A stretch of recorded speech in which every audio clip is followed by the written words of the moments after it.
नमस्कार दोस्तों, क्या आप चाहते हैं कि आपकी ज़िंदगी भी बदले और आपकी परेशानियों का हल मिले? तो ये वीडियो ज़रूर देखिए। इसमें भगवान श्री कृष्ण की वो बातें हैं जो आपकी ज़िंदगी बदल सकती हैं। दोस्तों, रात को सोने से पहले श्री कृष्ण की ये बातें ज़रूर सुनिए।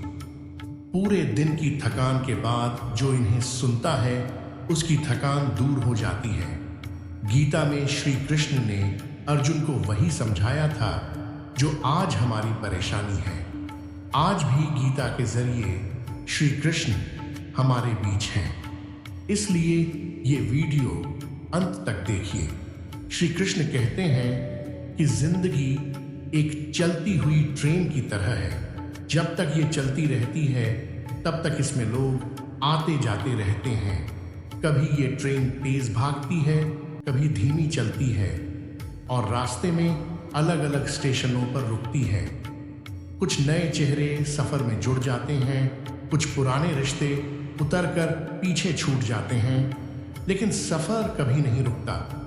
अंत में जब आखिरी स्टेशन आता है तो सबको उतरना ही पड़ता है। कोई भी हमेशा साथ नहीं रहता। यही जिंदगी का सबसे बड़ा सच है। अगर आपका आज कल अच्छा नहीं चल रहा है तो ये बात याद रखिए, बुरा वक्त भी हमेशा के लिए नहीं होता, क्योंकि समय की फितरत ही बदलने की है। हर हालत समय के साथ बदल जाती है। बस ज़रूरत है धैर्य रखने की और खुद पर भरोसा बनाए रखने की। सच हमेशा उन्हें कड़वा लगता है जो उसे मानने का हौसला नहीं रखते। सच का सामना करना आसान नहीं होता, लेकिन हर पल आपके लिए एक तोहफा है। अगर आप सच में खुश रहना चाहते हैं तो यही वर्तमान पल आपके पास सबसे बड़ी चीज है। आने वाले कल का इंतजार मत करिए। जो पल अभी आपके हाथ में है वही असली जिंदगी है, और ये पल दोबारा लौट कर नहीं आता। जिंदगी का एक बड़ा सच ये भी है कि इंसान प्यार करने के लिए बना है और चीज़ें इस्तेमाल करने के लिए। परेशानी तब शुरू होती है जब हम चीज़ों से प्यार करने लगते हैं और इंसानों का इस्तेमाल करने लगते हैं। जिंदगी की राह में बहुत सी मुश्किलें आएंगी, लेकिन हमारा इरादा, हमारी मेहनत और हमारा संघर्ष ही हमें हमारी मंजिल तक पहुंचाता है। रिश्तों और जिंदगी दोनों में मजबूती तभी आती है जब हम अपनी गलतियां मानना सीखते हैं और उन्हें सुधारने की कोशिश करते हैं। इस सफर में बुरा वक्त भी आएगा, लेकिन वही मुश्किल समय हमें सिखाता है कि मुसीबत से कैसे निकलना है और खुद को मजबूत कैसे बनाना है। कुछ लोग आपको देखकर दिल से खुश होंगे तो कुछ लोग आपकी तरक्की और कामयाबी से जलेंगे भी। लेकिन सबसे ज़रूरी बात यह है कि किसी की राय या नकारात्मक सोच की वजह से अपनी दिशा और अपने लक्ष्य को मत बदलिए, क्योंकि जिन लोगों को अपनी मंजिल साफ पता होती है वो आलोचना और आलोचकों से नहीं डरते। हर इंसान की जिंदगी में एक ऐसा दौर ज़रूर आता है जब उसे अपनी मुश्किलों के साथ अकेले खड़ा होना पड़ता है। यही वक्त हमें सिखाता है कि ना तो किसी के एहसानों के बोझ तले दबना चाहिए और ना ही उन लोगों पर निर्भर रहना चाहिए जो सिर्फ अपने फायदे के लिए साथ रहते हैं। श्री कृष्ण कहते हैं कि जिंदगी की सच्चाई ये है कि सबसे अहम काम वो होते हैं जिन्हें हम खुद करते हैं और जिनमें हमारा दिल, हमारा दिमाग और हमारी पूरी मेहनत लगी होती है, क्योंकि आपका हर कदम और हर कोशिश आपके इरादे, आपके विश्वास और आपके संकल्प पर निर्भर करती है। किसी भी काम को कामयाब बनाने के लिए अंदरूनी ताकत, आत्मविश्वास और पक्के इरादे की ज़रूरत होती है। वहीं जो लोग सिर्फ वक्त बर्बाद करते हैं, ज़्यादा सोचते हैं और कभी शुरुआत ही नहीं करते, वो आखिर में सिर्फ पछतावे के साथ रह जाते हैं। इसलिए अगर आज आपके दिल में कुछ करने की चाह है तो यही सही वक्त है। बस पहला कदम उठाइए। सच्चाई अक्सर देर से सामने आती है, लेकिन जब वो सामने आती है तो पूरा नजारा बदल देती है। इसलिए चुप रहना हमेशा हार नहीं होता, बल्कि कई बार ये समझदारी और अनुभव का निशान होता है। क्योंकि जरूरी ये नहीं कि आप कितना शोर मचाते हैं, बल्कि ये है कि आप क्या और कैसे कहते हैं। जिंदगी में किसी से भी ज्यादा उम्मीदें मत रखिए, क्योंकि उम्मीदें ही हमारे दिल को सबसे ज्यादा चोट पहुंचाती हैं। और जब आप बिना किसी अपेक्षा के दूसरों के साथ रहना सीख लेते हैं, तब आपकी आत्मा को असली सुकून मिलता है। साथ ही जब आप खुद से प्यार करना सीख लेते हैं तो दुनिया की कोई भी बाधा आपको आसानी से तोड़ नहीं सकती। हमेशा ये बात याद रखिए कि किसी से झगड़ा करने में कोई फायदा नहीं है। ये सिर्फ आपके मन को बेचैन करता है। बेहतर यही है कि अपने विचार शांत रखकर हर समस्या का सामना समझदारी से किया जाए और हालात को गहराई से समझने की कोशिश की जाए। कई बार हमें दूसरों की चुप्पी को भी समझने की जरूरत होती है, क्योंकि कुछ खामोशी शब्दों से कहीं ज्यादा ताकतवर होती है। जिंदगी की हर टक्कर, हर चोट और हर नाकामी के भीतर कोई न कोई सीख छिपी होती है, क्योंकि जिंदगी में उठाया गया हर गलत कदम भी आखिरकार हमें सही रास्ता दिखाता है। हर दुख और हर संघर्ष खुद को पहले से ज्यादा मजबूत बनाने का एक मौका होता है, क्योंकि जब तक इंसान गिरता नहीं तब तक उसे उठने का सही तरीका नहीं आता। इसलिए अपने कदमों पर भरोसा रखिए और लगातार आगे बढ़ते रहिए।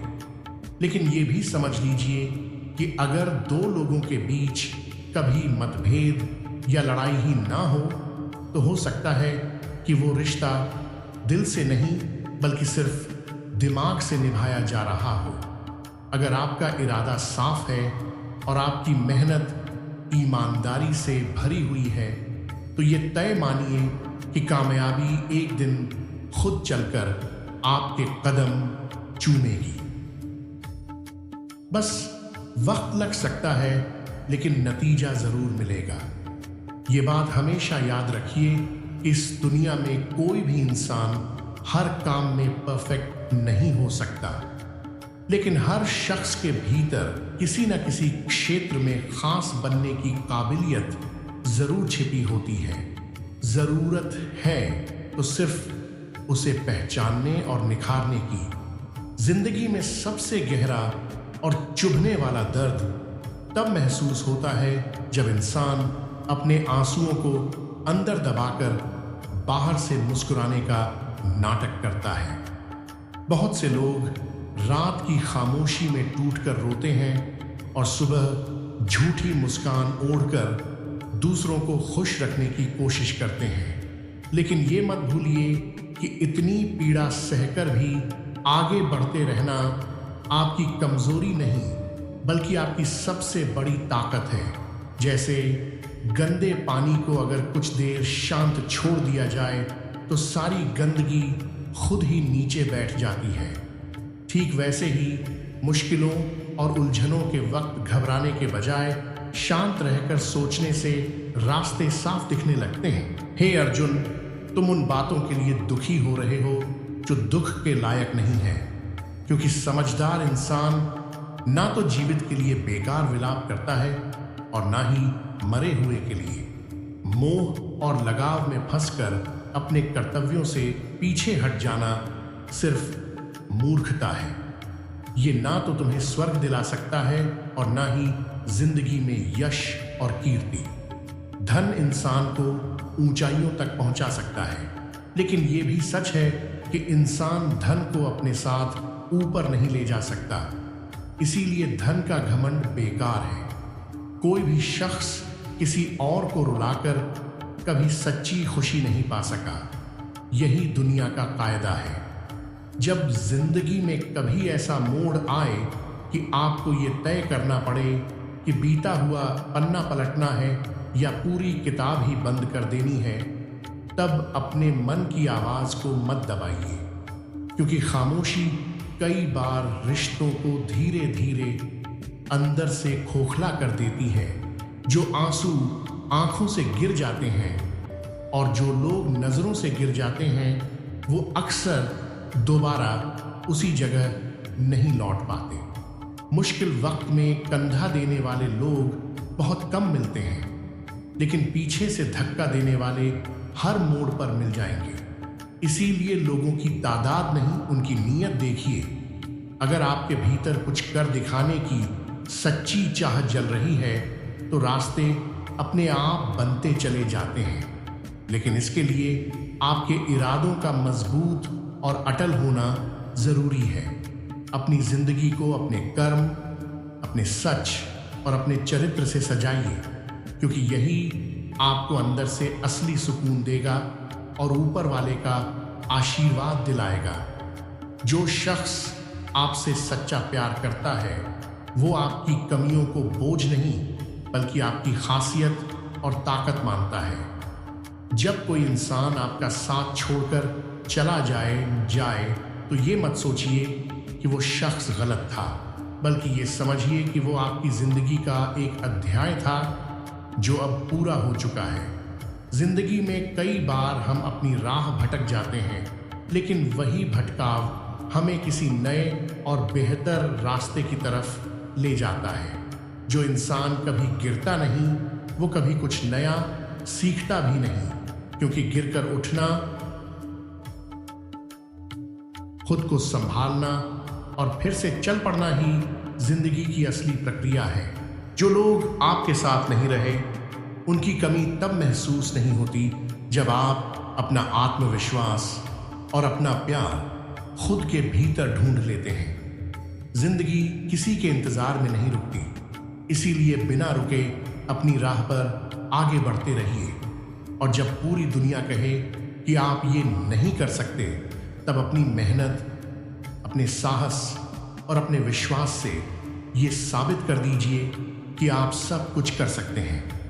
दोस्तों, आज हम उस महान देवता की कहानी सुनने जा रहे हैं जो कलयुग में मुश्किलों में फंसे लोगों का सबसे भरोसेमंद सहारा बनकर आए। ये कहानी सिर्फ युद्ध और वीरता की नहीं है, बल्कि ये एक अद्भुत त्याग और बलिदान की गाथा है जिसकी मिसाल पूरी दुनिया में कहीं और नहीं मिलती। ये कहानी महाभारत के उस वीर योद्धा की है जिसने अपनी जान की कुर्बानी देकर भगवान कृष्ण का भी दिल जीत लिया। तो चलिए उस जमाने में चलते हैं जब भारत में धर्म और अधर्म के बीच एक भयानक लड़ाई शुरू होने वाली थी। लेकिन इस कहानी की जड़ें उससे काफी पहले ही जम चुकी थीं। ये वो वक्त था जब पांडव अपनी जिंदगी के सबसे कठिन और मुश्किल दौर से गुजर रहे थे। लाक्षागृह की भयंकर आग से बचकर पांडव अपनी जान बचाने के लिए घने और अंधेरे जंगलों में भटक रहे थे। तभी उनका सामना राक्षसी हिडिंबा से हुआ। भीम, जो पांडवों में सबसे ताकतवर और अद्भुत योद्धा थे, का विवाह हिडिंबा से हुआ। ये विवाह आम नहीं था, क्योंकि इसी मिलन से एक महान वंश की शुरुआत होने वाली थी। कुछ सालों बाद भीम और हिडिंबा के घर एक बेटा हुआ जिसका नाम घटोत्कच रखा गया। घटोत्कच पैदा से ही असाधारण और ताकतवर था, क्योंकि उसमें एक वीर क्षत्रिय और एक मायावी राक्षसी का खून मिला हुआ था। उसके सिर का आकार घड़े जैसा था और बाल बिल्कुल नहीं थे। इस वजह से उसका नाम घटोत्कच पड़ा। पांडवों का वनवास खत्म होते ही वे आगे बढ़ गए, लेकिन हिडिंबा और घटोत्कच वहीं जंगल में रह गए। घटोत्कच जब बड़ा हुआ तो उसकी शादी कटंकटा नाम की कन्या से हुई, जिसे कुछ जगहों पर मोरवी या अहिलावती के नाम से भी जाना जाता था। वो भी बहुत गुणी और बहादुर थी। समय ने अपनी रफ्तार पकड़ी और वो शुभ घड़ी आ गई जब इस धरती पर एक महान आत्मा का जन्म होने वाला था, जिसे आज हम बाबा श्याम के नाम से पूजते हैं। घटोत्कच और उसकी पत्नी के घर एक बच्चे ने जन्म लिया, जो कोई आम बच्चा नहीं था। जन्म के वक्त उसके सिर के बाल शेर के बालों जैसे खड़े और घने थे, इसलिए उसका नाम बर्बरीक रखा गया। बर्बरीक बचपन से ही तेजस्वी, निडर और अद्भुत प्रतिभाशाली थे। उनकी आंखों में एक अलग ही चमक थी जो बताती थी कि ये बच्चा बड़ा होकर इतिहास में अमर होने वाला है। बर्बरीक अपनी माँ अहिलावती और दादी हिडिंबा के बहुत लाडले थे। बचपन से ही माँ और दादी ने उन्हें धर्म, वीरता और जिंदगी की अहम बातों की सीख देनी शुरू कर दी थी। जंगल की शांति और प्रकृति के बीच बर्बरीक का बचपन बीत रहा था और वो रोज अपनी माँ से वीरों और उनके पराक्रम की कहानियां सुनते। उनकी माँ उन्हें समझाती थी कि असली वीर वो नहीं जो अपनी ताकत का गलत इस्तेमाल करे, बल्कि असली वीर वो है जो धर्म के रास्ते पर चले और जरूरतमंदों की रक्षा करे। बर्बरीक हर बात को दिल से सुनते और उसे अपनी जिंदगी में उतारने की कोशिश करते। समय के साथ बर्बरीक की ताकत, समझ और हिम्मत लगातार बढ़ती गई और उनका व्यक्तित्व हर दिन और भी प्रभावशाली होता गया, जो आने वाले बड़े कामों के लिए उन्हें तैयार कर रहा था। वो खेल खेल में ही बड़े पेड़ों को उखाड़ फेंकते और जंगली जानवरों से मुकाबला करने में कभी पीछे नहीं हटते थे। फिर भी उनकी ताकत के बावजूद उनका दिल बहुत नरम और संवेदनशील था। किसी की तकलीफ देखकर उन्हें चैन नहीं मिलता था।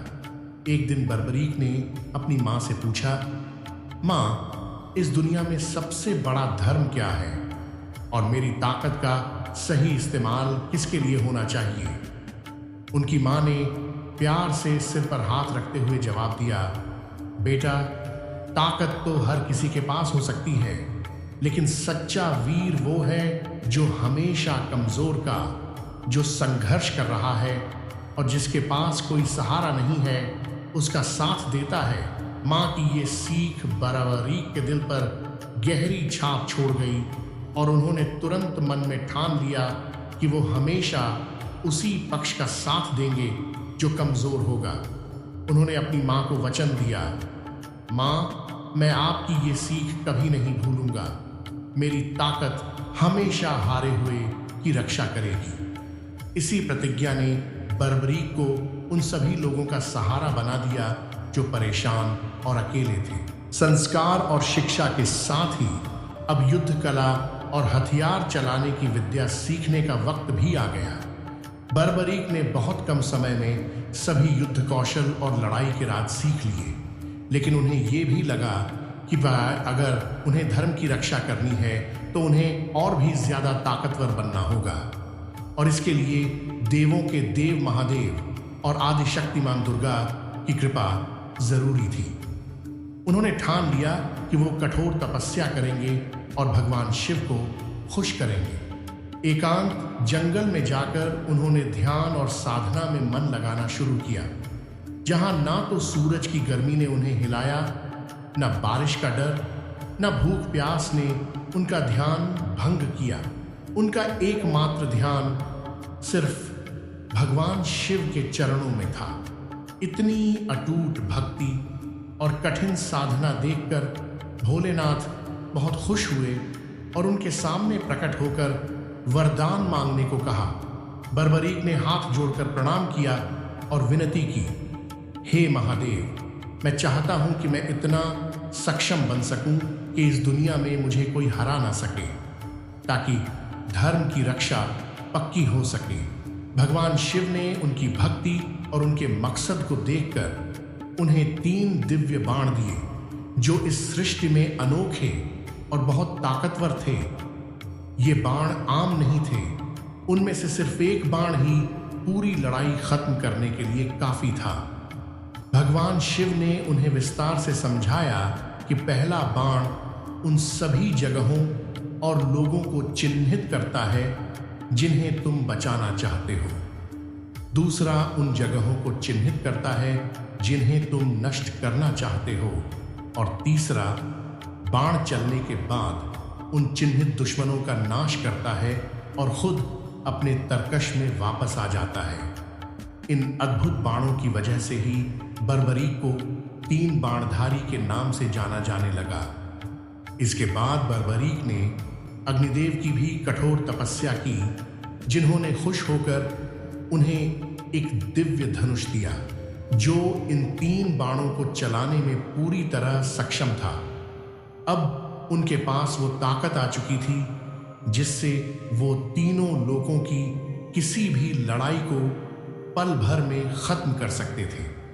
लेकिन इतनी महाशक्ति मिलने के बाद भी बर्बरीक में घमंड का जरा भी अंश नहीं आया। वो आज भी अपनी मां के आज्ञाकारी बेटे और एक सीधे स्वभाव के बच्चे ही थे। वो अपनी अपार ताकत का प्रदर्शन करने के लिए नहीं, बल्कि सही वक्त का इंतजार करने लगे थे। वहीं दूसरी ओर हस्तिनापुर में हालात दिन ब दिन और भी डरावने होते जा रहे थे। कौरवों और पांडवों के बीच चला आ रहा तनाव अब अपने चरम पर पहुंच चुका था और युद्ध की आहट साफ सुनाई देने लगी थी। दुर्योधन की जिद और शकुनी की चालाक चालों ने शांति की सारी संभावनाएं खत्म कर दी थीं। आखिरकार ये तय हो गया कि अब कुरुक्षेत्र की जमीन पर महायुद्ध होना ही है। ये खबर हवा की तरह चारों दिशाओं में फैल गई और हर कोई इसी युद्ध की चर्चा करने लगा। देश विदेश के कई राजा अपनी अपनी बड़ी सेनाओं के साथ कुरुक्षेत्र की तरफ चल पड़े। कोई कौरवों के पक्ष में था तो कोई पांडवों के समर्थन में। जब ये खबर जंगल में बर्बरीक और उनकी मां तक पहुंची तो बर्बरीक का मन भी भीतर से बेचैन हो उठा। उनके शरीर में बह रहा क्षत्रिय खून उबाल लेने लगा। उन्हें पता चला कि उनके दादा पांडव और उनके ताऊ इस युद्ध में शामिल होंगे। ये सुनते ही बर्बरीक अपनी मां के पास पहुंचे और बोले, मां, मैंने सुना है कि कुरुक्षेत्र में एक बहुत बड़ा युद्ध होने वाला है, जहां महान वीर जमा होंगे और धर्म और अधर्म का फैसला होगा। मां, मेरी तेज इच्छा है कि मैं उस युद्ध को अपनी आंखों से देखूं और जानूं कि कौन कौन से बहादुर योद्धा वहां मौजूद होंगे और वो कैसे लड़ते हैं। मां अहिलावती अच्छी तरह समझती थी कि उनका बेटा अब बच्चा नहीं रहा और उसमें असीम क्षमता है। फिर भी एक मां का दिल अपने बच्चे की सुरक्षा को लेकर हमेशा चिंतित रहता है। उन्होंने बर्बरीक की आंखों में उस जोश और पक्के इरादे को देखा और जान गई कि अब उसे रोक पाना मुमकिन नहीं है। मां ने हामी भरते हुए कहा, बेटा, तुम जाओ और उस युद्ध को देखो, लेकिन मेरी एक बात हमेशा याद रखना। बर्बरीक ने विनम्रता से पूछा, कौन सी बात मां? तब मां ने उसे उसके बचपन का वचन याद दिलाते हुए कहा, अगर वहां तुम्हें लड़ना पड़े या किसी एक पक्ष का चुनाव करना हो तो तुम किसका साथ दोगे? ये सुनकर बर्बरीक मुस्कुरा उठे और बोले, मां, ये पूछने लायक सवाल ही नहीं है। आपने ही तो मुझे सिखाया है कि हमेशा कमजोर का साथ देना चाहिए। मैं वहां जाऊंगा, सब कुछ देखूंगा और अगर मुझे लगे कि कोई पक्ष हार की तरफ बढ़ रहा है और उसे मेरी जरूरत है तो मैं उसी का साथ दूंगा जो हार रहा होगा, क्योंकि मैं हारे का सहारा बनूंगा। मां ने उनसे ये वचन दृढ़ता से लिया। इसके बाद बर्बरीक ने अपने हथियार पहने, अपने नीले घोड़े को तैयार कराया और अपनी मां के चरण छूकर आशीर्वाद लिया। मां ने उन्हें विजयी होने का आशीर्वाद दिया और बर्बरीक अपने नीले घोड़े पर सवार होकर कुरुक्षेत्र की दिशा में चल पड़े। उनका घोड़ा बहुत तेज गति से दौड़ रहा था, मानो हवा से मुकाबला कर रहा हो।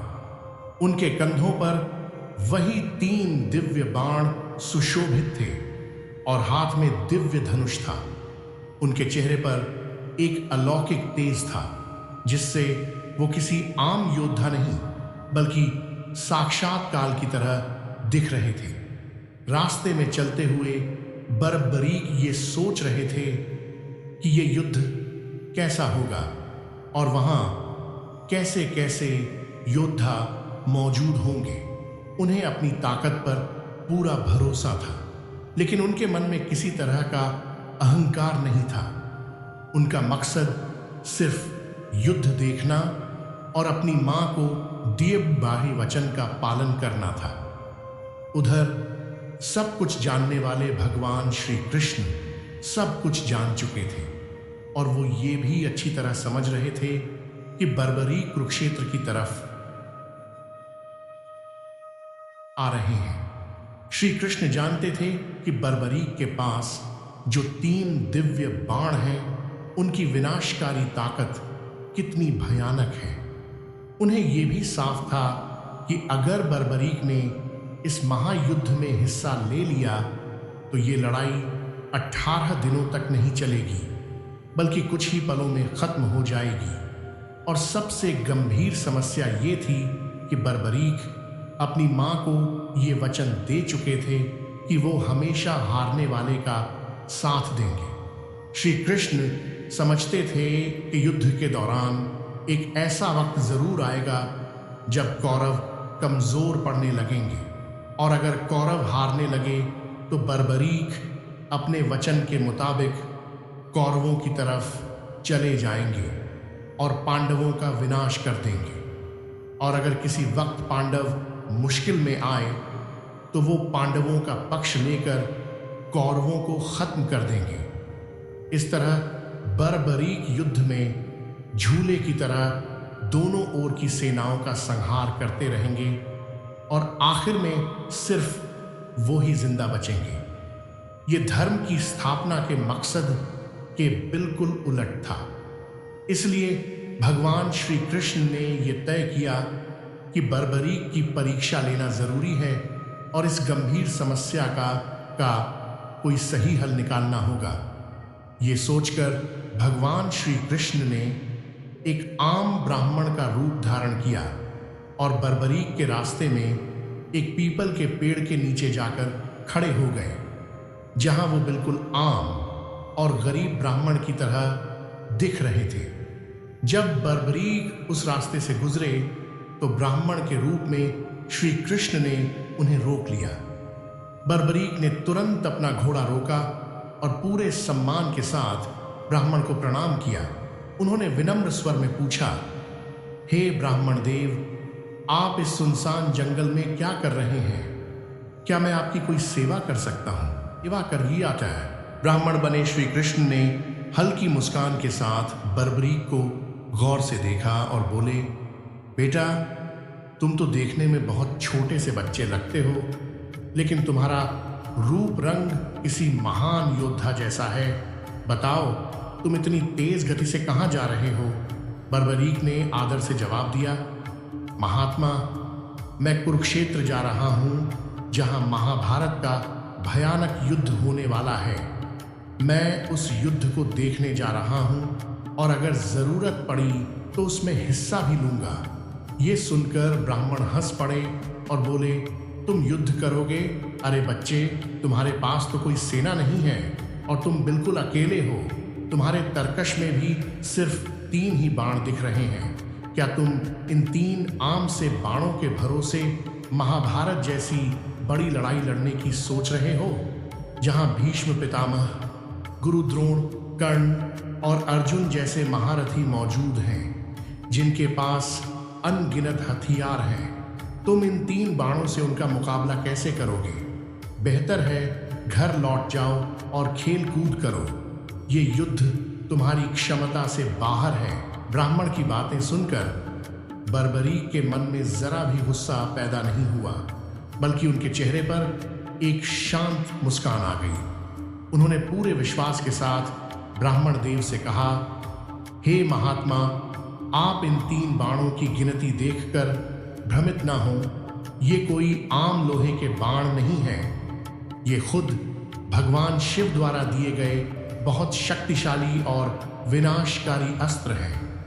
मेरे पास मौजूद सिर्फ एक बाण ही पूरी दुश्मन सेना को पल भर में खत्म करने की क्षमता रखता है, और अगर तीनों बाण एक साथ चला दिए जाएं तो तीनों लोकों में प्रलय आ सकती है। बर्बरीक ने आगे स्पष्ट किया, मेरा पहला बाण उन सभी जगहों और लोगों को चिन्हित करता है जिन्हें मुझे बचाना है। दूसरा बाण उन सभी को चिन्हित करता है जिन्हें मुझे नष्ट करना है, और तीसरा बाण चलकर उन सभी चिन्हों को भेद देता है, अपना काम पूरा करता है और फिर मेरे तरकश में वापस आ जाता है। इसलिए मुझे 3 से ज्यादा बाणों की जरूरत ही नहीं है। ब्राह्मण के रूप में मौजूद भगवान कृष्ण मन ही मन बर्बरीक के अटूट आत्मविश्वास और निडरता की तारीफ कर रहे थे, लेकिन वो दुनिया को ये भी दिखाना चाहते थे कि बर्बरीक वाकई कितने अद्भुत और अजेय योद्धा हैं। इसलिए उन्होंने उनकी परीक्षा लेने का फैसला किया। कृष्ण ने पास खड़े एक बड़े पीपल के पेड़ की तरफ इशारा करते हुए कहा, बेटा, तुम बड़ी बड़ी बातें तो करते हो, पर अगर तुम सच में इतने महान धनुर्धर हो तो सामने खड़े इस पीपल के पेड़ के सारे पत्तों को अपने एक ही बाण से छेद कर दिखाओ। तभी मैं मानूंगा कि तुम सच में एक महायोद्धा हो। बर्बरीक ने बिना किसी झिझक के उस चुनौती को स्वीकार कर लिया और विनम्रता से कहा, यह तो मेरे लिए बहुत आसान काम है। इसके बाद बर्बरीक ने अपने तरकश से एक बाण निकाला और भगवान शिव का स्मरण किया।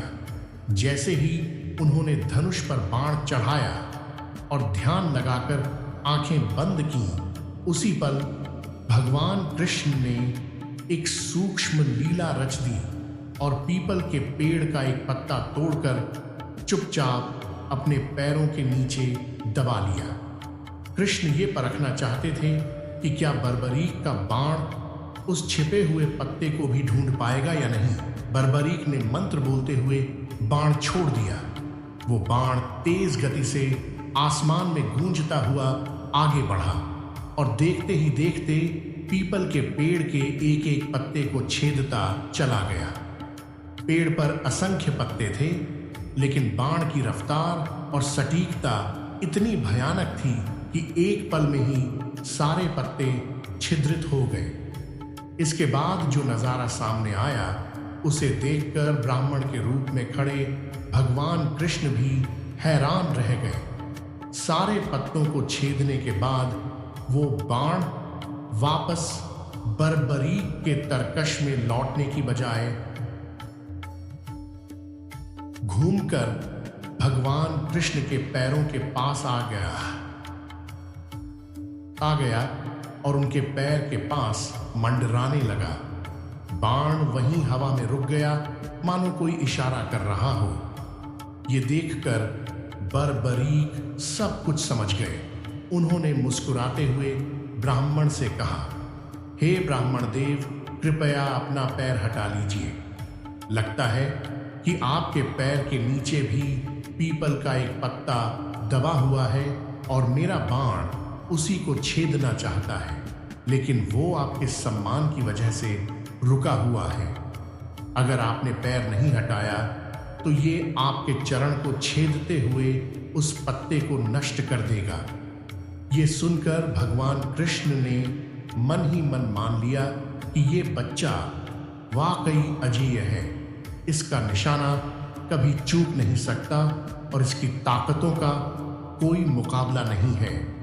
उन्होंने तुरंत अपना पैर हटा लिया और बाण ने उसी पल उस दबे हुए पत्ते को भी छेद दिया और वापस बर्बरीक के तरकश में समा गया। उन्हें तुरंत समझ आ गया कि कोई आम ब्राह्मण इस तरह का दान नहीं मांग सकता। इतनी अद्भुत ताकत और ऐसी अनोखी मांग सिर्फ किसी देवता की ही हो सकती है। बर्बरीक ने गहरी नजर से उस ब्राह्मण को देखा और शांत स्वर में कहा, हे देव, आप कोई आम ब्राह्मण नहीं हैं, मेरा सिर पेश है। मैंने जो वचन दिया है उससे मैं पीछे नहीं हटूंगा, पर सिर देने से पहले मेरी एक विनती है। मैं ये जानना चाहता हूं कि आप असल में कौन हैं। कृपया अपने असली रूप में प्रकट होकर मुझे दर्शन दीजिए, तभी मेरी आखिरी इच्छा पूरी होगी। बर्बरीक की ये बात सुनकर भगवान श्री कृष्ण का दिल दया से भर उठा। उन्होंने देखा कि मौत सामने खड़ी होने पर भी इस बच्चे के चेहरे पर डर का नामो निशान नहीं है, सिर्फ भक्ति और समर्पण का भाव है। तब भगवान कृष्ण ने अपनी माया को हटाया और बर्बरीक को अपने विराट रूप के दर्शन कराए। शंख, चक्र, गदा और पद्म धारण किए साक्षात श्री कृष्ण को देखकर बर्बरीक धन्य हो गए।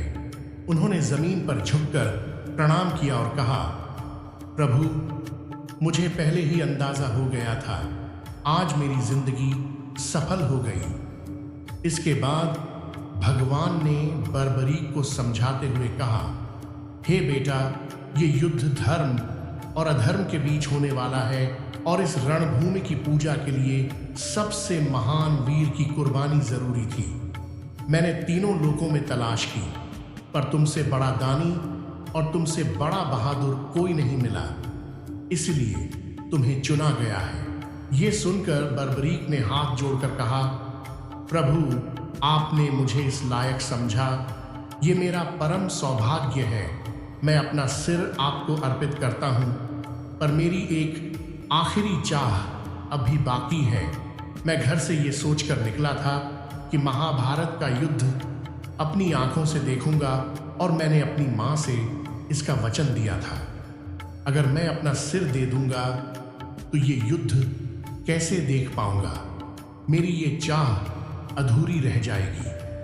भगवान श्री कृष्ण तो दया और करुणा के अथाह सागर हैं। वो अपने भक्त की कोई भी भावना अधूरी नहीं रहने देते। उन्होंने प्यार से बर्बरीक के माथे पर अपना हाथ रखा और उन्हें एक अनोखा वरदान दिया। भगवान ने कहा, हे बर्बरीक, तुम्हारी ये चाह जरूर पूरी होगी। तुम निश्चिंत होकर अपना सिर अर्पित करो। मैं तुम्हें ये वर देता हूँ कि तुम्हारा सिर शरीर से अलग होने के बाद भी जिंदा रहेगा। तुम्हारी नजर और होश युद्ध खत्म होने तक बना रहेगा।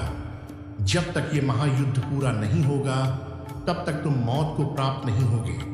तुम इस पहाड़ की सबसे ऊंची चोटी पर बैठकर पूरा युद्ध देख सकोगे। तुम सीधे अनुभव करोगे कि धर्म कैसे जीतता है और अधर्म का अंत कैसे होता है। ये मेरा अटल वचन है। भगवान का ये वरदान मिलते ही बर्बरीक की खुशी की सीमा ना रही। अब उनके मन में ना तो मोह बचा था और ना ही किसी तरह का दुख। उन्होंने तुरंत अपनी कमर से तलवार निकाली। वो क्षण बहुत रोमांचकारी और दिल को दहला देने वाला था। एक तरफ खुद परमेश्वर साक्षात मौजूद थे और दूसरी तरफ एक महान भक्त अपनी भक्ति का सबसे बड़ा सबूत देने जा रहा था। बर्बरीक ने आंखें बंद कर लीं। उन्होंने अपनी माँ अहिलावती और अपने पिता घटोत्कच का स्मरण किया। अपने गुरुओं को उन्होंने मन ही मन नमन किया और ऊंची आवाज में भगवान श्री कृष्ण का जय घोष किया। इसके बाद बिना हाथ कांपे और बिना किसी डर के उन्होंने अपनी तलवार खुद की गर्दन पर चलाई और एक ही पल में अपना सिर काटकर प्रभु के चरणों में समर्पित कर दिया। जैसे ही वो सिर जमीन पर पहुंचा, आसमान से देवताओं ने फूलों की बारिश शुरू कर दी। चारों दिशाओं में बर्बरीक की जय और महान दानी की जय के नारे गूंज उठे। माहौल में एक दिव्य और पवित्र खुशबू फैल गई। ऐसी बेमिसाल कुर्बानी न तो पहले हुई थी और न भविष्य में होगी। भगवान श्री कृष्ण ने बहुत प्यार और सम्मान के साथ उस कटे हुए सिर को अपने हाथों में उठाया। उस सिर से अभी भी तेज निकल रहा था और बर्बरीक की आंखें खुली हुई थीं, जिनमें प्रभु के लिए अगाध श्रद्धा झलक रही थी।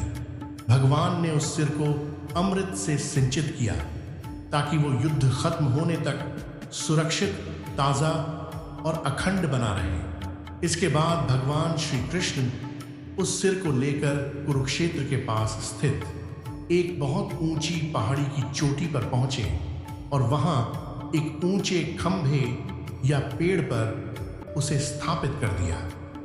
वो जगह ऐसी थी जहां से कुरुक्षेत्र का हर कण साफ दिखाई देता था। वहां से बर्बरीक का सिर हर योद्धा, हर रथ और युद्ध की हर घटना को अच्छी तरह देख सकता था। अब बर्बरीक का सिर वहां स्थापित हो चुका था। नीचे रणभूमि में युद्ध की तैयारियां आखिरी चरण में थीं। दोनों तरफ की सेनाएं आमने सामने खड़ी थीं। एक तरफ कौरवों की विशाल सेना थी, जिसमें भीष्म पितामह जैसे अनुभवी, द्रोणाचार्य जैसे महाज्ञानी, कर्ण जैसे महादानी और दुर्योधन जैसे हठ्ठी योद्धा मौजूद थे। दूसरी तरफ पांडवों की सेना थी, जो संख्या में भले ही कम थी, लेकिन उनके साथ खुद धर्म था और सारथी के रूप में साक्षात भगवान श्री कृष्ण थे। माहौल की गंभीरता इतनी जबरदस्त थी कि हर सांस में उसका दबाव साफ महसूस हो रहा था। शंखों की आवाज चारों दिशाओं में फैल चुकी थी। हाथियों की चिंगाड़ और घोड़ों की टापों से जमीन कांपने लगी थी। बर्बरीक का सिर ऊंची पहाड़ी से ये सारा नजारा देख रहा था। उसके लिए ये किसी अद्भुत खेल की तरह बहुत रोमांच से भरा हुआ दृश्य था। वो बड़ी उत्सुकता के साथ देख रहा था कि आगे अब क्या होने वाला है। तभी रणभूमि के ठीक बीच अर्जुन का रथ आकर रुक गया। अर्जुन ने नजर डाली तो सामने अपने ही खून के रिश्तेदार दिखाई दिए। भीष्म पितामह, जिन्होंने बचपन में उन्हें गोद में खिलाया था। गुरु द्रोण, जिन्होंने उन्हें हथियार और शास्त्र दोनों का ज्ञान दिया था। अपने भाइयों और अपने दोस्तों को देखकर अर्जुन का हाथ कांपने लगा और गांडीव धनुष ढीला पड़ गया। अर्जुन मोह के बंधन में फंस गए। वो रथ के पीछे की तरफ बैठ गए और श्री कृष्ण से बोले, हे केशव, मैं ये युद्ध नहीं लड़ सकता। अपने ही लोगों को मारकर मैं राज्य का सुख नहीं चाहता। ऊपर पहाड़ी से बर्बरीक ये सब देख रहे थे। उनके मन में ख्याल आया कि अर्जुन जैसा बहादुर योद्धा आज इतना विचलित क्यों हो गया है। तभी उन्होंने देखा कि भगवान श्री कृष्ण ने अर्जुन को समझाना शुरू किया। वही दिव्य गीता का ज्ञान जो आज भी पूरी मानवता के लिए रोशनी का स्तंभ है। बर्बरीक के सिर ने उस पूरे गीता ज्ञान को भीतर तक सोख लिया। ये भी उनका परम सौभाग्य था कि युद्ध देखते हुए उन्हें ब्रह्म ज्ञान की प्राप्ति भी हो रही थी। बहुत देर तक उपदेश देने और अपना विराट स्वरूप दिखाने के बाद अर्जुन का मोह टूटा। अर्जुन ने फिर से गांडीव उठाया और उसकी टंकार की। उस टंकार से पूरा कुरुक्षेत्र गूंज उठा और फिर वो महायुद्ध शुरू हुआ, जिसकी प्रतीक्षा खुद देवता भी कर रहे थे। तीरों की बारिश होने लगी। बर्बरीक बहुत एकाग्रता से ये सब देख रहे थे। उन्होंने देखा कि कैसे भीष्म पितामह बुढ़ापे में भी शेर की तरह गर्जना कर रहे थे। उनके बाणों के सामने पांडवों की सेना तिनकों की तरह बिखर रही थी। बर्बरीक मन ही मन भीष्म की वीरता की तारीफ कर रहे थे कि क्या अद्भुत योद्धा है। उम्र का उन पर कोई असर नहीं था। बाणों की रफ्तार बिजली से भी तेज थी। हर दिन का युद्ध कोई न कोई नया दृश्य पेश कर रहा था। खून की धाराएं बह रही थीं, लेकिन बर्बरीक की नजर हर उस बारीकी पर थी जिसे आम इंसान देख नहीं सकता था। युद्ध की आवाज और तेज हुई और कुरुक्षेत्र की जमीन खून से लाल होने लगी। बर्बरीक का सिर ऊंचाई से सब कुछ देख रहा था। एक एक कर दिन बीतते गए और युद्ध और भी भयानक होता चला गया। बर्बरीक ने देखा कि कैसे 10वें दिन इच्छा मृत्यु का वरदान पाए भीष्म पितामह अर्जुन के बाणों से घिरकर शरशैया पर लेट गए। वो नजारा बहुत दुखद था, लेकिन बर्बरीक जानते थे कि यही प्रकृति का नियम है। इसके बाद उन्होंने देखा कि कैसे गुरु द्रोणाचार्य, जो कौरवों के सेनापति थे, उन्होंने पांडवों की सेना में हड़कंप मचा दिया। लेकिन फिर अश्वत्थामा हतों के आधे सच के कारण उन्होंने हथियार छोड़ दिए और धृष्टद्युम्न ने उनका वध कर दिया। बर्बरीक ये सब बहुत शांति से देख रहे थे। उनकी आंखों में न किसी के लिए बैर था और न ही किसी के लिए लगाव। वो बस एक गवाह बनकर सच को घटित होते देख रहे थे। फिर वो भयानक दिन आया जब वीर अभिमन्यु को 7 महारथियों ने घेर कर गलत तरीके से मार डाला। उस पल बर्बरीक की आंखों में भी गुस्से की लहर जरूर उठी होगी, लेकिन वो सिर्फ देखने वाले थे, कुछ कर पाने में असमर्थ थे। उन्होंने देखा कि कैसे उस बच्चे ने अकेले ही कौरवों के चक्रव्यूह को तोड़ दिया था। 17वें दिन की लड़ाई बहुत रोमांचक थी। महादानी कर्ण और अर्जुन एक दूसरे के सामने खड़े थे। बर्बरीक ने ऊपर से देखा कि कर्ण के रथ का पहिया जमीन में फंस गया और वो हथियार विहीन हो गए। कर्ण ने धर्म की दुहाई दी, लेकिन श्री कृष्ण के इशारे पर अर्जुन ने अंजलिक बाण छोड़ दिया और कर्ण का सिर धड़ से अलग हो गया। बर्बरीक ने यह भी देखा कि कैसे एक अनोखे वीर का अंत हुआ। इसके बाद 18वें दिन भीम और दुर्योधन के बीच भयानक गदा युद्ध हुआ। भीम ने श्री कृष्ण का इशारा समझते हुए दुर्योधन की जांघ पर वार किया और उसे जमीन पर गिरा दिया। दुर्योधन के गिरते ही कौरव सेना पूरी तरह हार गई और पांडवों को जीत मिली। 18 दिनों तक चला वो महाविनाश रुक गया। चारों तरफ शांति फैल गई, लेकिन वो शांति श्मशान जैसी थी। बर्बरीक ने देखा कि जीत तो मिली, पर उसके साथ अनगिनत नुकसान भी आए। युद्ध खत्म होने के बाद पांडवों के शिविर में जश्न का माहौल था। हस्तिनापुर का सिंहासन अब उनका था, लेकिन इस कामयाबी के साथ ही अनजाने में पांडवों के दिल में अहंकार की कली भी फूट पड़ी। जब पांचों पांडव और भगवान श्री कृष्ण एक साथ बैठे थे, तब बातचीत के दौरान ये सवाल उठ खड़ा हुआ कि इस महान युद्ध का असली हीरो कौन है? किसकी वीरता से ये नामुमकिन जीत मुमकिन हुई? भीमसेन, जिन्हें अपनी अपार ताकत पर बहुत गर्व था, गर्व से बोले, ये लड़ाई मेरी वजह से जीती गई है। मैंने ही दुर्योधन, दुशासन और 100 कौरवों को अपनी गदा से यमलोक पहुंचाया है। अगर मैं ना होता तो कौरवों की बड़ी सेना का सामना कौन करता? इसलिए असली श्रेय मुझे मिलना चाहिए। उधर अर्जुन भी चुप रहने वालों में नहीं थे। उन्हें अपने गांडीव पर बहुत भरोसा था। उन्होंने कहा, भाई भीम, आप ये भूल रहे हैं कि भीष्म पितामह और महावीर कर्ण जैसे योद्धाओं को किसने हराया? अगर मेरा गांडीव ना चलता तो क्या ये जीत मुमकिन होती? ये जीत मेरी और मेरे धनुष की देन है। नकुल और सहदेव ने भी अपनी तलवारों की वीर गाथाएं सुनानी शुरू कर दी। हर कोई खुद को बेहतर साबित करने में जुटा था। भगवान श्री कृष्ण वहीं शांत भाव से मुस्कुरा रहे थे।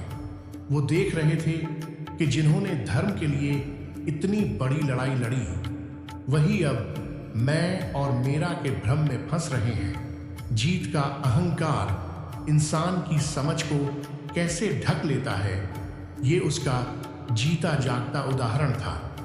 जब बहस बहुत बढ़ गई और कोई फैसला नहीं निकल सका, तब सभी पांडवों की नजर श्री कृष्ण की तरफ गई। युधिष्ठिर ने कहा, केशव, आप ही फैसला दीजिए। आप तो पूरे युद्ध में हमारे साथ रहे हैं। आप ही बताइए कि हम में सबसे श्रेष्ठ योद्धा कौन है। श्री कृष्ण ने चतुराई से जवाब दिया, हे पांडवों, मैं तो पूरे वक्त अर्जुन के रथ के घोड़े संभालने और सारथी का काम करने में व्यस्त रहा। धूल और शोर में मेरा ध्यान युद्ध पर ठीक से गया ही नहीं। मैं इसका फैसला नहीं कर सकता। पांडव निराश हो गए। तब कृष्ण ने कहा, निराश मत हो। एक ऐसा शख्स है जिसने इस युद्ध को बहुत बारीकी से देखा है। वो एक पल के लिए भी रणभूमि से नजर नहीं हटा सका। हमें उसी के पास जाना चाहिए, वही सच साफ कर सकता है। पांडवों ने पूछा, वो कौन है प्रभु? तब कृष्ण ने उस ऊंची पहाड़ी की तरफ इशारा करते हुए कहा, बर्बरीक, घटोत्कच का बेटा और भीम का पोता। मैंने उसके सिर को उसी पहाड़ पर रखवाया था ताकि वो अपनी मर्जी से युद्ध देख सके। वो आज भी जिंदा है और जाग रहा है। चलो उसी से पूछ लेते हैं। ऐसा कहकर सभी पांडवों के साथ भगवान श्री कृष्ण उस ऊंची पहाड़ी की तरफ बढ़े। वहां पहुंचते ही उन्होंने देखा कि बर्बरीक का सिर दिव्य तेज से चमक रहा था और उसके चेहरे पर अद्भुत शांति थी। पांडवों ने आदर से नमन किया। भीम अपने पोते को देखकर अंदर ही अंदर गर्व से भर उठे और मन में सोचा कि बर्बरीक मेरा ही खून है। वो जरूर मेरा पक्ष लेगा और कहेगा कि भीम ही सबसे महान योद्धा है।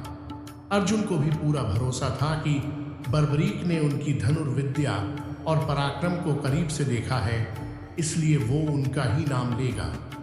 युधिष्ठिर आगे बढ़े और बोले, हे वीर बर्बरीक, तुमने इस महाभारत के युद्ध को शुरू से आखिर तक सीधे देखा है। तुम सच के रास्ते पर चलने वाले हो।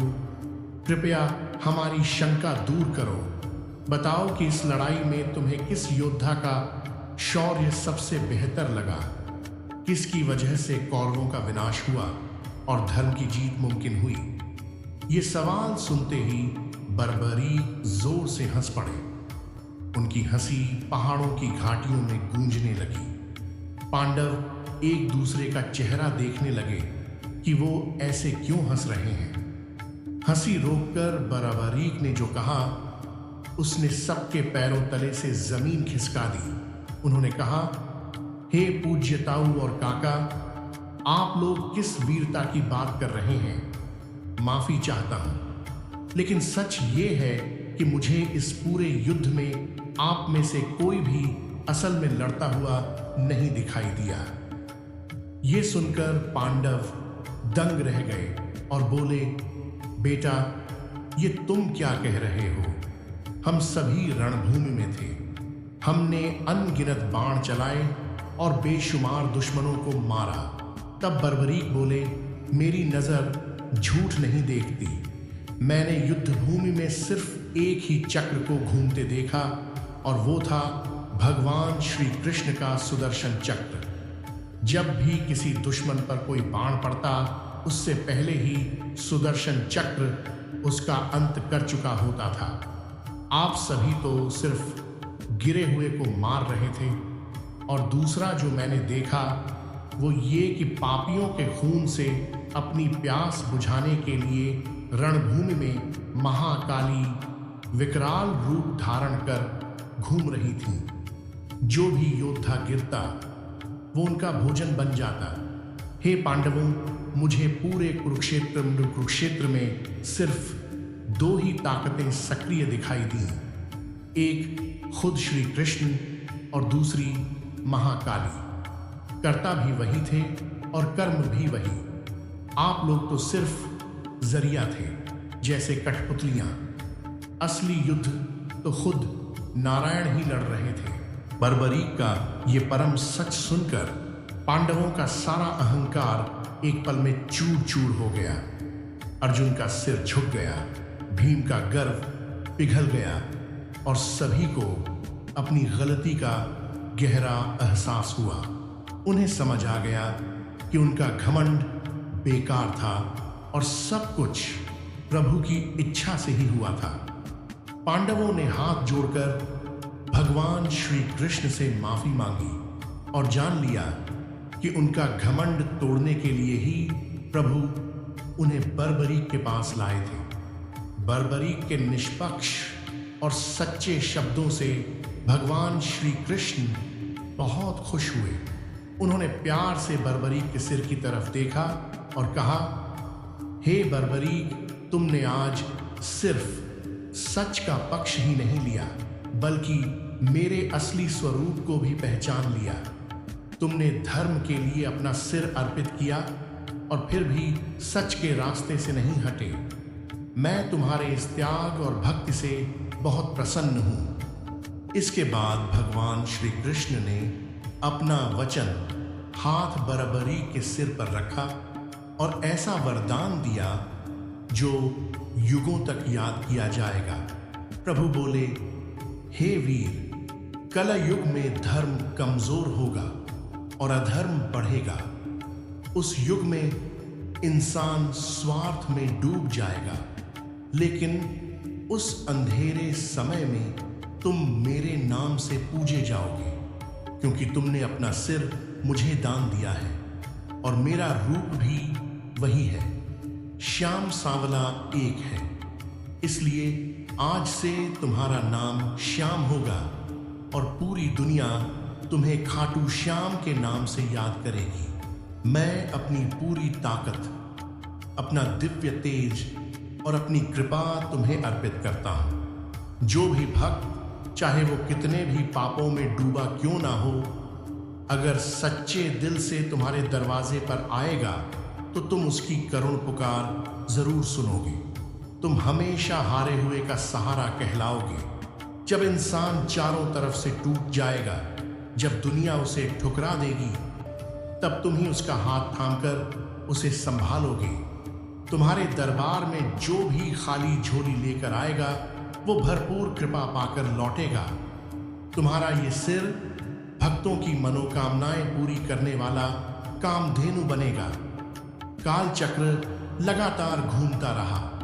द्वापर युग का अंत हुआ और भगवान श्री कृष्ण अपने लोक को चले गए। पांडवों का भी समय पूरा हुआ और वे हिमालय की तरफ बढ़ गए। युग बीतते चले गए, मौसम बदलते रहे, राज्य बने और मिटते रहे, लेकिन वो पवित्र सिर खाटू की धरती में सुरक्षित आराम करता रहा। प्रभु के वरदान के मुताबिक वो सिर कलयुग में प्रकट होने वाला था। जिस जगह वो दबा था, वो इलाका धीरे धीरे घने जंगल में बदल गया। आसपास के गांवों के लोग वहां अपनी गायें चराने आया करते थे। उस जमाने में खाटू गांव पर राजा रूप सिंह चौहान का राज था। राजा रूप सिंह बहुत धर्मनिष्ठ और न्यायप्रिय शासक थे।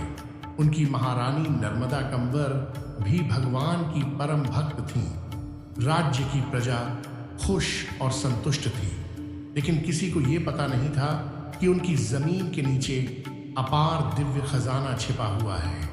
उसी गांव में एक ग्वाला रहता था, जिसके पास कई गायें थीं। उनमें एक गाय थी जिसका नाम कपिला था। वो गाय कुछ अलग थी। ग्वाला रोज उसे जंगल में चरने के लिए छोड़ देता था। कुछ समय से ग्वाले ने एक अजीब बात देखी। वो ये कि शाम के वक्त जब कपिला घर लौटती तो उसके थन दूध से खाली होते थे। ग्वाला चिंतित हो उठा। उसने सोचा कि शायद कोई चोरी से दूध निकाल लेता है या फिर गाय ने दूध देना बंद कर दिया है। इस राज को सुलझाने के लिए एक दिन उसने तय किया कि वो कपिला का चुपके से पीछा करेगा। सुबह गाय जंगल की तरफ चली और ग्वाला उसके पीछे छिपते हुए चल पड़ा।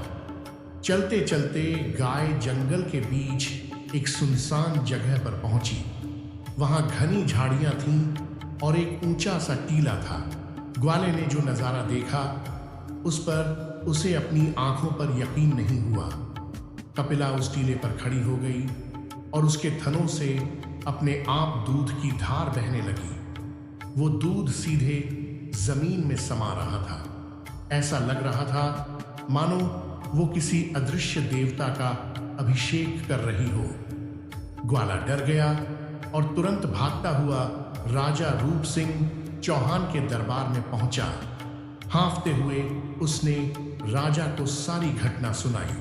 उसने कहा, महाराज, ये अशुभ है या कोई चमत्कार मैं नहीं जानता, पर मेरी गाय रोज एक जगह जाकर अपना दूध अर्पित कर देती है। शुरू में राजा को यकीन नहीं हुआ, लेकिन ग्वाले की बेचैनी देखकर उन्होंने खुद जाकर सच देखने का फैसला किया।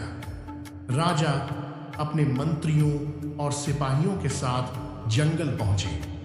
वहां उन्होंने भी वही अद्भुत नजारा देखा। तब राजा समझ गए कि इस धरती के नीचे जरूर कोई दिव्य शक्ति मौजूद है।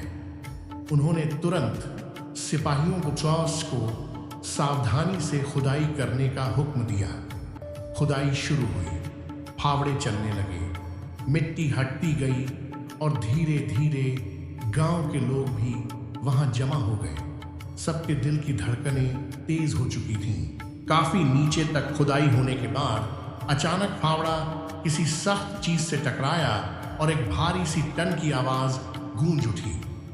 सिपाहियों ने सावधानी से मिट्टी हटाई तो वहां शालिग्राम जैसा एक विशाल और दिव्य सिर प्रकट हुआ। उस सिर से इतनी अलौकिक चमक निकल रही थी कि देखने वालों की आंखें ठहर सी गईं।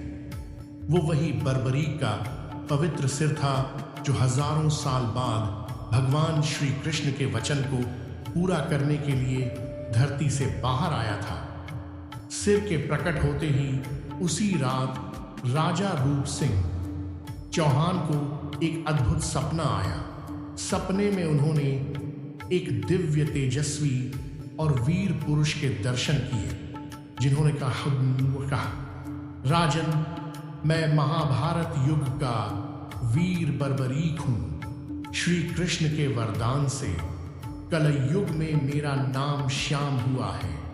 अब मेरे प्रकट होने का वक्त आ गया है। तुम मेरा भव्य मंदिर बनवाओ और मेरी भक्ति में लीन रहो।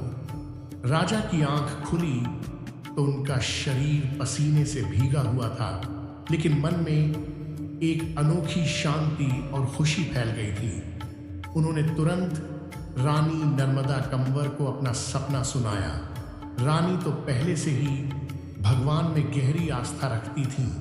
उन्होंने कहा, महाराज, ये तो हमारा परम सौभाग्य है कि खुद भगवान ने हमारे राज्य को चुना है। हमें जल्द ही मंदिर बनवाना शुरू कर देना चाहिए। राजा ने विद्वान पंडितों और ज्योतिषियों को बुलवाया। शुभ मुहूर्त निकाला गया। वो दिन कार्तिक मास के शुक्ल पक्ष की एकादशी थी, जिसे आज देवउठनी एकादशी के नाम से जाना जाता है। उसी पवित्र तिथि पर बाबा श्याम के सिर की विधिवत स्थापना की गई।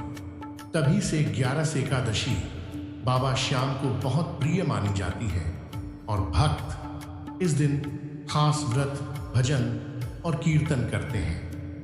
मंदिर बनने के बाद बाबा की महिमा के चमत्कार जल्द ही दिखने लगे। एक मशहूर कहानी उनके करुणामय स्वरूप को दिखाती है। उसी जमाने में एक और घटना हुई जिसने लोगों के विश्वास को और मजबूत कर दिया। कहा जाता है कि एक बार मुगल शासक औरंगजेब मंदिरों को तोड़ने के मकसद से अपनी सेना लेकर निकला और खाटू श्याम जी के मंदिर की तरफ बढ़ा। जब वो मंदिर के पास पहुंचा तो उसने अंदर से निकलती एक रहस्यमय रोशनी देखी।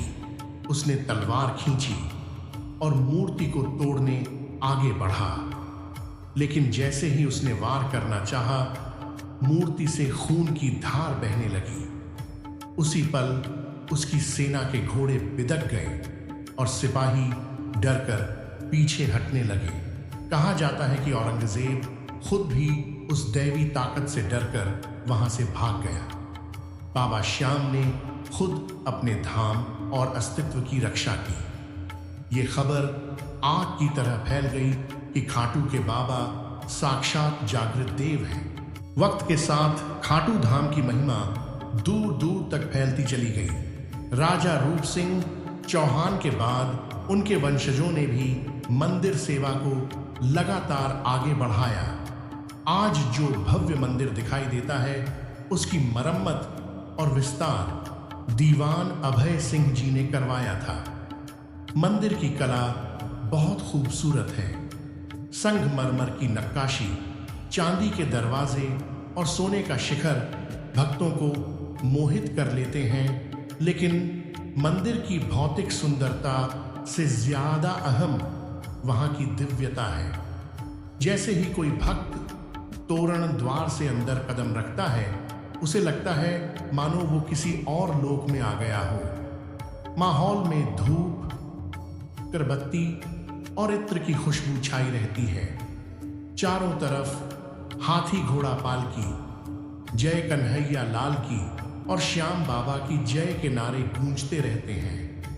भक्त घंटों लंबी कतारों में खड़े रहते हैं, फिर भी थकान महसूस नहीं होती, क्योंकि उन्हें पता होता है कि कुछ ही पलों में उन्हें अपने सांवले का साक्षात दर्शन होने वाला है। अब अगर बाबा श्याम के सबसे बड़े उत्सव की बात करें तो वो फाल्गुन मास में होने वाला मेला है। होली के आसपास खाटू नगरी का नज़ारा बहुत अद्भुत होता है। देश विदेश से लाखों श्रद्धालु यहाँ जमा होते हैं। इस मेले की सबसे खास परंपरा निशान यात्रा है। निशान एक खास झंडा होता है। भक्त सीकर के पास स्थित रिंगस नगर से पैदल यात्रा करते हुए खाटू धाम तक पहुंचते हैं। ये दूरी करीब 17-18 किलोमीटर की होती है। भक्त अपने हाथों में केसरिया, नीले या रंग बिरंगे निशान लिए भक्ति और श्रद्धा में डूबे आगे बढ़ते हैं, क्योंकि ये निशान उनके लिए आस्था, समर्पण और विश्वास का प्रतीक होते हैं। इन निशानों पर बाबा श्याम का स्वरूप बना होता है। साथ में नारियल और मोर पंख सजे होते हैं। ये निशान जीत और विश्वास का प्रतीक माना जाता है। जिस तरह महाभारत के युद्ध में बर्बरीक ने धर्म की जीत के लिए अपना सिर अर्पित किया था, उसी भावना के साथ भक्त ये निशान चढ़ाकर बाबा को ये भरोसा दिलाते हैं कि हम पूरी तरह आपके सहारे हैं और हमारी हर लड़ाई में आप ही हमें जीत दिलाएंगे। जब भक्त नंगे पांव भजनों पर झूमते, नाचते, गुलाल उड़ाते हुए रिंगस से खाटू धाम की तरफ बढ़ते हैं तो ऐसा लगता है मानो भक्ति का अथाह सागर सड़कों पर उमड़ पड़ा हो। रास्ते में जगह जगह बड़े भंडारे लगे रहते हैं। कोई ठंडा पानी पिलाता है, कोई मीठा शरबत बांटता है, कोई थके हुए यात्रियों के पांव दबाकर सेवा करता है। वहाँ ना कोई अमीर होता है, ना कोई गरीब। सभी सिर्फ श्याम के अनन्य प्रेमी होते हैं। बाबा श्याम का श्रृंगार खुद में एक अलौकिक दृश्य होता है।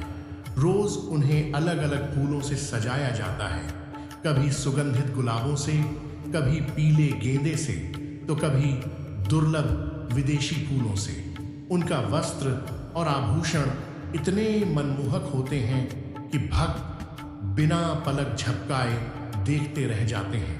कहा जाता है कि कि बाबा श्याम की आंखों में इतना दिव्य आकर्षण है कि जो एक बार उनकी नजर में देख ले वो अपना दिल वहीं समर्पित कर देता है। श्रद्धालु अपनी सारी पीड़ा, अपना हर दुख और कष्ट उन आंखों में झांकते ही भूल जाते हैं।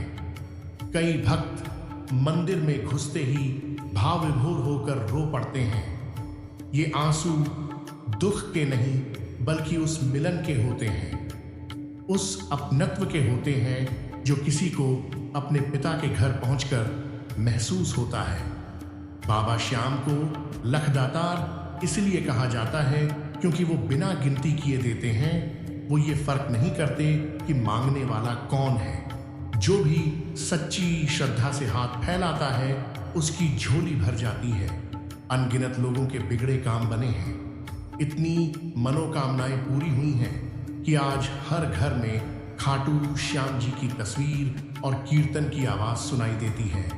हारा हुआ व्यापारी हो, गंभीर बीमारी से पीड़ित लोग हो या संतान की चाह रखने वाले दंपति हो, सबके लिए आखिरी उम्मीद बाबा श्याम ही बनते हैं। कलयुग के इस दौर में जहां इंसान का दुश्मन बन बैठा है, खाटू धाम एक ऐसी जगह है जहां सच्चा भाईचारा और प्यार देखने को मिलता है। वहां कोई ऊंच नीच नहीं है। सभी एक ही लाइन में खड़े होकर अपनी बारी का इंतजार करते हैं।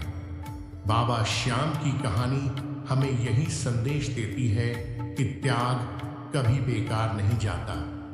बर्बरीक ने एक पल में अपना सिर अर्पित किया और बदले में उन्हें अनंत काल की अमरता मिली। ये हमें ये भी सिखाता है कि अगर अहंकार, घमंड और नकारात्मक विचारों का त्याग कर भगवान की शरण ली जाए तो भगवान भी हमें अपनाने में देर नहीं करते। आज भी हर 11 पर, हर फाल्गुन में खाटू नगरी श्याम भक्ति के रंग में रंग जाती है और ये परंपरा तब तक चलती रहेगी जब तक ये दुनिया बनी रहेगी, क्योंकि श्री कृष्ण का दिया हुआ वरदान कभी झूठा नहीं होता। आज वही खाटू धाम पूरी दुनिया में आस्था का महान केंद्र बन चुका है। वहां लाखों श्रद्धालु जय श्री श्याम, हारे का सहारा, बाबा श्याम हमारा के जयकारे लगाते हुए पहुंचते हैं। जो भी वहां जाता है उसे एक अद्भुत शांति और सुकून की अनुभूति होती है। कहा जाता है कि बाबा श्याम के दरबार में कोई दिखावा नहीं चलता। वहां सिर्फ सच्चा भाव स्वीकार किया जाता है। अगर आंखों में सच्चे आंसू हों और दिल में निर्मल श्रद्धा हो तो बाबा श्याम बिना मांगे ही सब कुछ दे देते हैं। वही बर्बरीक जिसने महाभारत में अपना सिर दान किया था, आज कलयुग का सबसे महान अवतारी देवता बन चुका है। उनकी महिमा का बखान शब्दों में मुमकिन नहीं है। बस इतना समझ लेना काफी है कि जिसका दुनिया में कोई नहीं होता उसके खाटू वाले श्याम होते हैं। दोस्तों, श्री कृष्ण की कुछ और बातें। श्री कृष्ण कहते हैं, वक्त और हालात बदलते रहते हैं लेकिन अच्छे रिश्ते और सच्चे दोस्त कभी नहीं बदलते। अगर बढ़िया रिश्ते चाहिए तो पहले खुद को वैसा बनाना होगा जिससे लोग तुम्हें सच्चे दिल से अपना माने। श्री कृष्ण कहते हैं, अगर कोई तुम्हारे साथ गलत कर रहा है तो वो उसके कर्मों में लिखा जाएगा। तुम क्यों किसी के बारे में बुरा सोचकर अपना वक्त और कर्म खराब करोगे। हर शख्स अपने कर्मों का फल खुद भोगता है। दो चीजें इंसान की असली पहचान बताती हैं, उसका धैर्य जब उसके पास कुछ नहीं होता और उसका व्यवहार जब उसके पास सब कुछ होता है। जो तुम्हें डांटता है वो जरूरी नहीं कि तुमसे नाराज हो। डांटने का हक सिर्फ उसे ही होता है जो तुमसे सच्चा प्यार करता है। इसीलिए हर डांट को अपमान मत समझो। कभी कभी ये सबसे बड़ी सीख होती है। हीरे से हीरा काटा जा सकता है लेकिन कीचड़ से कीचड़ साफ नहीं हो सकता। इसलिए अपने आत्मसम्मान को बचाते हुए अपनी ऊर्जा सही दिशा में लगाओ। बुरे लोगों के साथ बुरा करने से तुम भी उन्हीं की तरह बन जाओगे। अगर कोई बुरे वक्त में भी तुम्हारा साथ ना छोड़े तो उसे गौर से देखना। हो सकता है वो इंसान ना होकर खुदा हो। वक्त हमेशा अपना काम करता है। हम जो वक्त के साथ चलने की कोशिश करते हैं वही हमें असल रूप में बदलता है। कभी भी किसी का साथ छोड़कर ये मत सोचो कि तुम अकेले हो, क्योंकि जब कोई सच्चाई के रास्ते पर चलता है तो वो कभी अकेला नहीं होता। धर्म और अधर्म का चुनाव तभी होता है जब हमारे पास आराम और सुख का वक्त होता है, लेकिन जब मुसीबत आती है तो सिर्फ इंसानियत का धर्म ही हमें रास्ता दिखाता है। हमें हमेशा खुद को और दूसरों को सच्चाई के रास्ते पर चलने की प्रेरणा देनी चाहिए। वक्त हर किसी की परीक्षा लेता है, लेकिन जो इसे समझते हैं वही इसे अपने पक्ष में मोड़ लेते हैं। तुम्हारी मदद से किसी की जिंदगी बदल सकती है, लेकिन ध्यान रखना कि हमेशा उसका साथ भी देना चाहिए, क्योंकि किसी का दिल दुखाने से कोई जीत नहीं मिलती। श्री कृष्ण कहते हैं, जिंदगी में सबसे मुश्किल यही होता है कि हम जो अपनों से उम्मीद रखते हैं वही लोग कभी हमें छोड़ जाते हैं। यही सच्चाई है। जब अपने ही बदल जाते हैं तो हमें क्या शिकायत करनी चाहिए। जब दुनिया से उम्मीदें टूटने लगती हैं तब इंसान को खुद से उम्मीद रखने का वक्त आ जाता है। हमेशा ये याद रखना कि औकात और इज्जत कभी किसी की नकल से नहीं आती। चरित्र, संस्कार और ज्ञान की नकल करना नामुमकिन है, क्योंकि ये जिंदगी की असली खासियतें हैं। जब भी हमें किसी से उम्मीद होती है तो जिंदगी हमें ये सिखाती है कि जो हमारे साथ है वही सबसे कीमती है। घमंड से दूर रहो, क्योंकि पत्थर जब पानी में गिरता है तो अपने ही वजन से डूब जाता है। भगवान हमें वो नहीं देते जिसमें हम खुश होते हैं, बल्कि वो हमें वो देते हैं जिसमें हम खुश रहते हैं। यही जिंदगी का सबसे बड़ा रहस्य है। इंसान की असली कीमत तब दिखती है जब वो किसी के दुख में साथ खड़ा होता है। अगर किसी के दर्द को महसूस कर पा रहे हो तो इसका मतलब है कि तुम्हारी आत्मा में ही परमात्मा रहते हैं। एक अच्छा साथी सबसे कीमती तोहफा होता है, जिसे किस्मत से पाया जाता है, पैसों से नहीं। जिंदगी अपने आप खूबसूरत नहीं बनती। इसे संवारने के लिए प्रार्थना, विनम्रता, त्याग और प्यार जैसे गुणों को अपनाना पड़ता है। चिंता करना सिर्फ दिमाग को परेशान करता है। ये ना तो कल की मुश्किलों को सुलझाता है और ना ही आज का सुकून देता है। जो लोग मुस्कुराते हैं उनके दिल में अक्सर गहरे जख्म होते हैं। हर शख्स का दिल और एहसास अलग होता है। आंखें भले सबकी एक जैसी हों, पर उनकी नज़र और भावनाएं अलग होती हैं। अपना वक्त और सम्मान सिर्फ उन्हीं को दो जो इसकी कदर करते हैं। अपने शब्दों को साफ और पवित्र रखो, क्योंकि हो सकता है कल इन्हें तुम्हें वापस लेना पड़े। तुम्हारा दिमाग कितना भी तेज हो, भाग्य के बिना कामयाबी अधूरी रहती है। श्री कृष्ण कहते हैं, असली आजादी वही है जो सिर्फ भगवान पर विश्वास करने से मिलती है।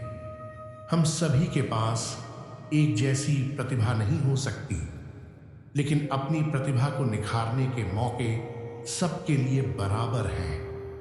बचपन और बुढ़ापा दोनों ही सहारे पर निर्भर होते हैं। जिंदगी के संघर्षों में अपनी पहचान खुद बनानी पड़ती है। हिम्मत सभी गुणों में सबसे अहम है, क्योंकि इसके बिना तुम किसी दूसरे गुण का लगातार अभ्यास नहीं कर सकते। ठोकर खाकर गिरना खुद को संभालना और फिर से खड़ा होना ही जिंदगी का सच है। संघर्ष को तब तक छिपाकर रखना चाहिए जब तक तुम कामयाब ना हो जाओ। रिश्ते उन्हीं के साथ निभाओ जो वक्त आने पर तुम्हारा साथ दे। झूठा प्यार खुशी तो देगा पर बुरे वक्त में साथ नहीं देगा। किसी के पांव में गिरकर इज्जत पाने से बेहतर है अपने पांव पर खड़े होकर कुछ बनने की ठान लो। हारने से मत डरो, क्योंकि हार तुम्हें सिखाती है कि जीत के लिए क्या जरूरी है। जब तुम्हारे अंदर का जुनून जागेगा तो तुम्हारा हर संघर्ष तुम्हें जिंदगी की नई ऊंचाइयों तक ले जाएगा।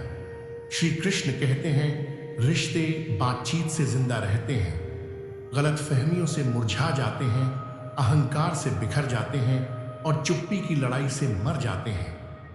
जब तुम कामयाब होते हो तो लोग खुद ही तुम्हारे करीब आ जाते हैं।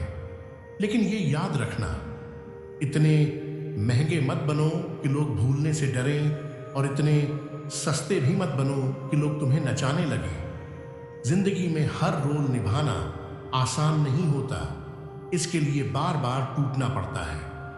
लोग कहते हैं मेरा सपना टूट गया, पर सच में टूटी तो नींद थी, सपने नहीं। अगर ऊपर वाले से कुछ मांगते हो और नहीं मिलता तो समझो वो तुम्हारे लिए बेहतर योजना बना रहा है। जिंदगी एक स्टेशन की तरह हो गई है, लोग बहुत हैं लेकिन अपने कोई नहीं। अगर किसी को तुम्हारे पास होने की कदर नहीं है तो उन्हें तुम्हारे दूर होने की कीमत समझने दो। जब दिल उदास होता है तो दुनिया की सारी रौनक फीकी लगती है। तड़प का मतलब समझना हो तो उस शख्स से पूछो जिसके पास सब कुछ है लेकिन वो नहीं है जिसकी उसे सबसे ज्यादा चाह है। सिद्दीकी, खुशी वो दवा है जो किसी बाजार में नहीं मिलती, ये सिर्फ तुम्हारे भीतर मौजूद है। जो तुम्हारा नहीं है उसे जाने दो। जबरदस्ती किसी को रोकना खुद को तकलीफ देने जैसा है। जिंदगी में सही लोगों को अपने करीब लाओ और उनकी मंशा, स्वभाव और व्यवहार को समझो। जैसे दूध में गुड़ मिलाने से मिठास आती है, वैसे ही सही संगत जिंदगी में सुकून लाती है। इच्छाएं अनंत होती हैं, एक पूरी होती है तो दूसरी जन्म लेती है। ये चक्र कभी खत्म नहीं होता। दूसरों के सुख से अपनी तुलना मत करो, ये आदत सिर्फ दुख और ईर्ष्या लाती है। जिंदगी में सबसे बड़ी दौलत संतोष है। जब तुम दूसरों की खुशी में अपनी खुशी देखना सीख जाओगे और अपनी इच्छाओं को सीमित कर लोगे, तभी तुम असली सुख और शांति का अनुभव कर पाओगे। अपनी जिंदगी को सरल, शांत और सार्थक बनाओ, यही तुम्हारा असली धर्म है। श्री कृष्ण कहते हैं, जिंदगी की गहराई को समझने के लिए सतह से आगे बढ़ना जरूरी है। सुख सुविधाओं की चाह में बहने वाला शख्स कभी अपनी मंजिल तक नहीं पहुंचता, लेकिन जो अनुशासन को अपना साथी बना ले, उसके लिए हर लक्ष्य मुमकिन हो जाता है। लोग हमेशा तुम्हारी उसी खूबी से जलते हैं जो उनके अंदर नहीं होती। इसीलिए जब कोई तुमसे ईर्ष्या करे तो समझ लो कि तुम में कुछ खास है जो उसे बेचैन कर रहा है। यही जिंदगी का कड़वा सच है कि लोग हमें उनके नजरिए से देखते हैं और उनका नजरिया कभी स्थिर नहीं होता। हमारी रातों में जितनी रोशनी बढ़ती जा रही है, हमारे दिनों में उतना ही अंधेरा भी बढ़ता जा रहा है। जितना हम बाहरी चमक दमक में खोते जाते हैं, उतनी ही हमारी अंदर की शांति और समझ कम होती जाती है। बार बार दिल दुखाने से अच्छा है उसे जिंदगी भर खुश रहने की दुआ देकर उससे हमेशा के लिए दूर हो जाना। कुछ रिश्ते हमें सिर्फ दर्द ही देते हैं और छोड़कर जाना ही सबसे अच्छा उपाय होता है। जो सही है वो हमेशा मशहूर नहीं होता और जो मशहूर होता है वो हमेशा सही नहीं होता। जिंदगी में सच्चाई से बड़ा कोई गुण नहीं है, और जो लोग हमें पसंद करते हैं वो हमें बिना शर्त स्वीकार करते हैं। कई मजाक सिर्फ मजाक नहीं होते, बल्कि चतुराई से कहे गए सच होते हैं। जब लोग हमारी बातें समझ नहीं पाते तो हम मजाक के रूप में अपनी सच्चाई बता देते हैं। माना कि वक्त बह रहा है, लेकिन हम अपनी आवाज को सुनने की कोशिश करें ताकि हम अपनी जिंदगी को सही दिशा दे सकें।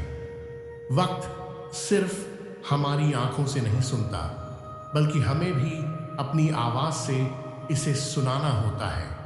श्री कृष्ण कहते हैं, जैसा समझना है वैसा समझ लो। कभी कभी चुप रहना ही सबसे अच्छा तरीका होता है, क्योंकि जब तक हम अपने आत्मसम्मान से समझौता नहीं करते तब तक हमें किसी से सफाई देने की जरूरत नहीं होती। रिश्ते चाहे जैसे भी निभाओ, लोग अपनी औकात दिखा ही देते हैं, क्योंकि आदतें बदल जाया करती हैं। अक्सर उसे ढूंढो जो तुम्हारी आदत बन सके, क्योंकि वो रिश्ता सबसे अच्छा होता है जो दोनों की जरूरतों और आदतों को समझकर निभाया जाता है। जिंदगी में कभी कभी ना चाहते हुए भी बहुत कुछ एक साथ छूट जाता है। रिश्ते, सपने, उम्मीदें और कुछ अपने। श्री कृष्ण कहते हैं, ज्ञान सिर्फ किताबों और गुरुओं से नहीं मिलता, बल्कि हालात भी जिंदगी के सबसे बड़े शिक्षक होते हैं। कुछ लोग गुरुओं से सीखते हैं और कुछ को हालात सिखा देते हैं। अकेलापन तब महसूस नहीं होता जब तुम अकेले होते हो, बल्कि तब होता है जब कोई तुम्हारी परवाह नहीं करता। दुनिया में शारीरिक अकेलापन उतना तकलीफदेह नहीं जितना भावनात्मक अकेलापन होता है। अगर कोई शख्स तुम्हें एक ही सबक 2 बार सिखा दे तो ये उसकी नहीं, तुम्हारी गलती है, क्योंकि जो इंसान एक ही चोट खाए वो अज्ञानी कहलाता है। अगर लोग तुम्हारे लिए गड्ढे खोद रहे हैं तो उनमें बीज बो दो। एक दिन तुम्हारे धैर्य से उगे फलों का मजा वही लोग लेंगे जिन्होंने तुम्हारे लिए मुश्किलें खड़ी की थीं।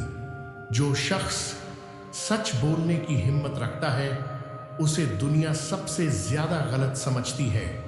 सच को अपनाना आसान नहीं, लेकिन ये वही धरोहर है जो आखिर में इज्जत दिलाती है।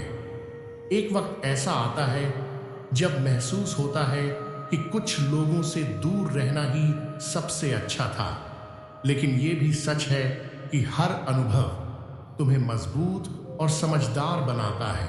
कसम खाने वाला इंसान कई बार झूठ बोलता है, लेकिन शराब पीने वाला शख्स अक्सर कड़वा पर सच बोलता है। जब किसी का मन ही अंधा हो जाए तो उसकी आंखें भी किसी काम की नहीं रहती।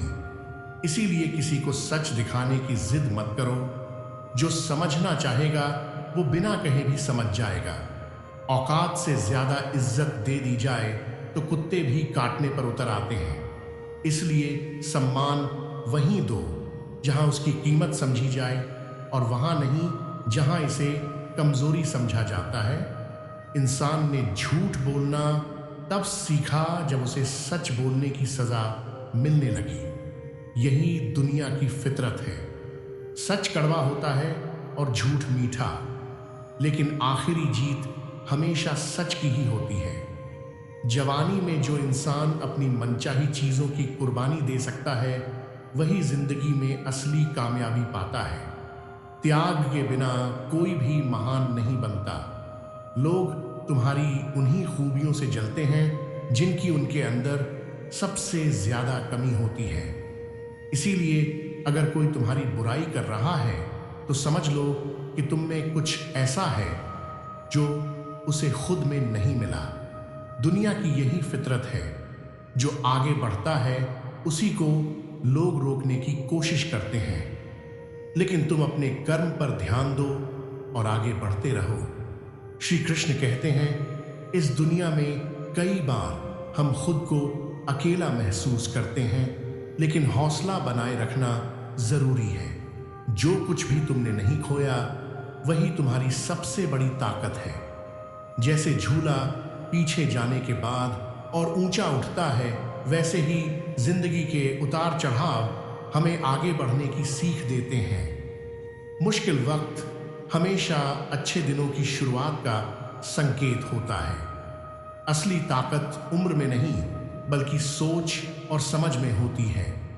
असली दोस्ती वहीं होती है जहां विचार और दिल मिलते हैं। अगर तुम कुछ खोने के बाद भी हौसला बनाए रखते हो तो समझ लो कि तुमने वास्तव में कुछ भी नहीं खोया। भगवान से यही प्रार्थना करो कि वो तुम्हें इस लायक बनाए कि तुम अपना हर फर्ज पूरी ईमानदारी से निभा सको। संस्कार किसी दुकान में नहीं मिलते, वो परिवार के माहौल और परवरिश से आते हैं। सपने हमेशा बड़े देखो और उन्हें पूरा करने का साहस रखो। जो लोग डर की वजह से फैसला नहीं लेते वो जिंदगी के अनमोल मौकों से चूक जाते हैं। कामयाबी उन्हीं को मिलती है जो जोखिम उठाने का हौसला रखते हैं। पक्षियों की मासूमियत उन्हें दूसरों के घरों में जाने का साहस देती है, वरना आज के जमाने में दिल से रिश्ते निभाने कौन आता है। जो लोग शिकायतें भूल कर जीने की कला सीखते हैं वही असल जिंदगी जीते हैं। अगर कोई इंसान तुम पर पूरा भरोसा करता है तो उसे टूटने मत देना, क्योंकि एक बार टूटा हुआ भरोसा फिर पूरी तरह नहीं जुड़ता। जो विनम्र होता है वो कभी नहीं गिरता। सच्चाई और ईमानदारी ही इंसान की सबसे बड़ी ताकत है। दूसरों को धोखा देकर ये मत सोचो कि वो बेवकूफ थे, बल्कि ये समझो कि उन्होंने तुम पर कितना भरोसा किया था। अपनापन दिखाना आसान है, लेकिन सच में कौन अपना है ये वक्त ही बताता है। झूठ, धोखा और बहाने कुछ वक्त के लिए खुशी तो दे सकते हैं, लेकिन उनकी कीमत भविष्य में चुकानी पड़ती है। जिंदगी एक जिम्मेदारी है जिसे भगवान उन्हीं को देता है जो इसे निभाने के लायक होते हैं। अपनी परवाह करने वालों को पहचानो, क्योंकि दुनिया में इस्तेमाल करने वाले लोग खुद तुम्हें ढूंढ लेंगे। जब हालात तुम्हारे हाथ में ना हो तो अपनी सोच को बदलो। मन की हालत bदलते ही दुनिया बदलने लगती है। याद रखो, हजारों अच्छाइयों के बावजूद एक दोष सब कुछ बर्बाद कर सकता है। जो खुद मुश्किलों में होते हुए भी दूसरों के लिए सहारा बनता है वही सच्चा हीरो है। अगर तुम्हें किसी जरूरतमंद की मदद करने का मौका मिले तो उसे गंवाओ मत, क्योंकि वही तुम्हें असली इज्जत तक ले जाएगा। प्यार कोई खेल नहीं है जो कमजोर दिल वाले खेल सकें। ये आत्मा तक को हिला सकता है, ये रूह तक को कमजोर कर सकता है। जिंदगी की यही विडंबना है। हम रास्ता कोई और होते हैं, हम सफर कोई और, पर सच को पहचानो। जो आज पास है उसकी कद्र करो, जो चला गया उसे उसके कर्मों पर छोड़ दो। ईमानदारी भी शराब की बोतल जैसी होती है। कुछ लोग इसे छोड़ नहीं पाते और कुछ इसे छूते तक नहीं। दोस्तों, आज के लिए बस इतना ही। ये कहानी आप सभी को कैसी लगी कमेंट करके ज़रूर बताइएगा। और अगर आप हमारे चैनल पर नए हैं तो HP ज्ञान सागर चैनल को सब्सक्राइब ज़रूर कर लीजिएगा। धन्यवाद। जय श्री कृष्ण। राधे राधे।